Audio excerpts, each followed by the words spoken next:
Hello, beautiful people. Welcome back to my YouTube channel. My name is Diamond. I lost over 65 pounds with the information that I'm sharing with you, and I'm here to help you lose weight and reclaim your health. So, in today's video, we're going to be discussing three major mistakes that you might be making on your keto journey. So, let's get into it. The number one mistake, and this is not in any particular order, by the way, I'm just listing out a couple mistakes. So, one major mistake that people are making on their keto journey is that they're starting and then stopping and starting again and stopping and starting over. And, they're not giving their body enough time to acclimate to the keto lifestyle. So, if you guys are familiar with keto, basically, what you're doing with a keto diet is you are eliminating sugar and carbs in order to train your body how to use body fat for energy. And it's not only eliminating the sugar and the carbs, but that's just a huge part of it. You're getting rid of the starches, and you're doing that in order to teach your body how to use body fat for energy, right? Rather than using sugar or carbohydrates. And the reason why we're doing that is because we want to eliminate cravings for the sugar and the carbohydrates. We want to use our body fat as an energy source so that we can lose weight and improve our health, right?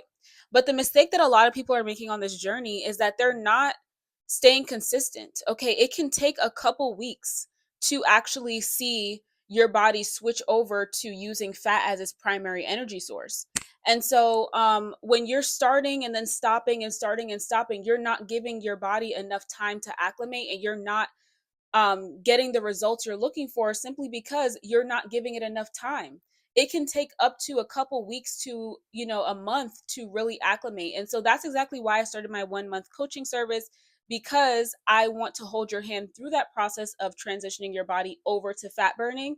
And so if you are interested in that, the link is down below. I also have a bunch of other resources like an ebook, a meal plan, a bunch of other things. So definitely check out the link down below. But yeah, don't start and then stop 2 weeks in and then start again, because when you're doing that, you're not giving your body that um time to actually acclimate to the keto diet, so to where you can really see the results. You can see the scale go down, you can see your body using body fat for energy. And you'll know when your body is using body fat for energy because there's a specific feeling. You don't wake up as hungry. You can go a much longer time without eating, and that is the major benefit of doing the keto diet. But if you're not going to stay consistent and you're going to keep quitting and starting over, you're not giving your body enough time to actually see those benefits.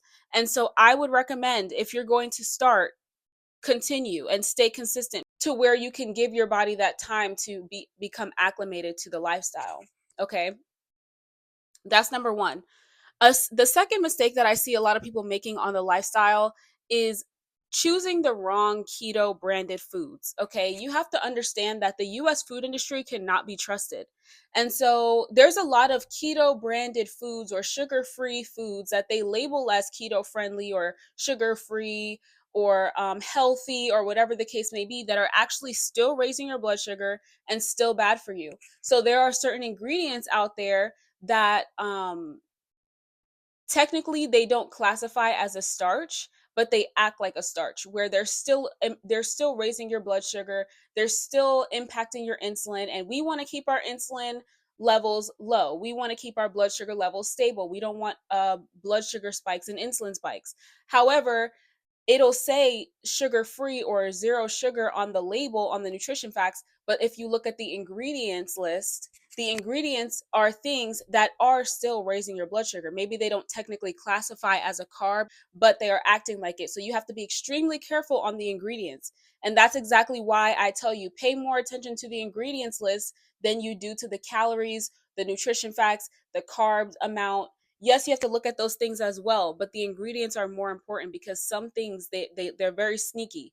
They like to sneak in certain chemicals, certain starches that don't technically classify as a carbohydrate, but they are acting like a carbohydrate and they're still spiking your blood sugar. So you have to be super careful. Okay. Another mistake that a lot of people are making is that they're still incorporating certain high starch or high carb or high sugar ingredients like potatoes or sweet potatoes or things like that. They're trying to keep it in moderation, right? But they're not completely cutting it out. You have to understand that these things are holding you back on your keto journey. Okay, I do not care if you're only having a certain amount. I don't care if you weigh it on a scale. I don't care. It's still causing a blood sugar spike. I don't care that it's a vegetable. I don't care that it's a fruit. I don't care that it's natural sugars. I do not care. These things need to be cut out. If it is not part of a keto plan, it should not be in your keto diet. You should not be consuming it. Okay, make sure you stick to things that are on the plan. One of my clients was actually having this issue where she was concerned with the fact that she kept eating potatoes, right? She was still eating potatoes, but she was trying to do the keto diet. And I was saying, like, okay, you can't really eat potatoes on a keto diet. And she's like, well, I'm trying to keep it under 50 grams.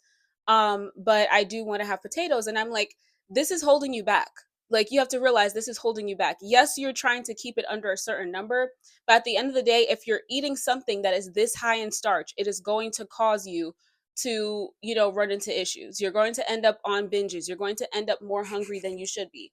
And so when we got her to finally cut that out, that is when she started to see the major results. That is when it was easier for her to stick to the lifestyle and see the scale go down. So make sure you're not incorporating sweet potatoes or apples or any of those things that are high in sugar or high in starch that you might think, well, it's still healthy. It's okay. As long as I keep it under a certain number of grams of carbohydrates, it's fine.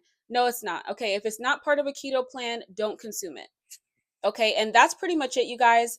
Those are the three major mistakes that I see people making. There are more. So if you guys do want me to do a part two, maybe I'll do another one. We'll see. I hope you guys found this video helpful. Don't forget to like, comment, and subscribe, and I'll see you guys in my next video. Bye.